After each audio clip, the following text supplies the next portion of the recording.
حجر رشيد هو واحد من أهم الاكتشافات الأثرية في تاريخ البشرية، لأنه كان المفتاح الذي سمح للعالم بفك رموز اللغة المصرية القديمة بعد أن ظلت غامضة لقرون طويلة.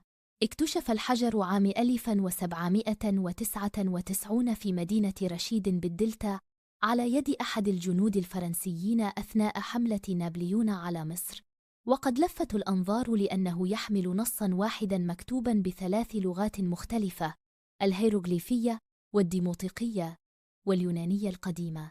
كانت أهمية هذا النقش الثلاثي أنه أتاح للعلماء مقارنة اللغات ببعضها، مما مكن العالم جان فرانسو شامبليون من فك رموز الهيروغليفية عام 1822، وهو إنجاز أعاد الحياة لصوت الحضارة المصرية وفتح الباب لفهم تاريخها، نصوصها وأساطيرها بشكل صحيح لأول مرة منذ آلاف السنين.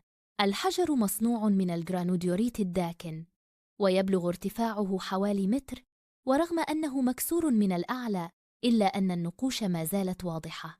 النص المكتوب هو مرسوم ملكي من عهد بطليموس الخامس يشرح امتيازاته وقراراته الدينية والسياسية. اليوم يعرض حجر رشيد في المتحف البريطاني بلندن، مما يثير جدلاً واسعاً حول ضرورة إعادته إلى مصر.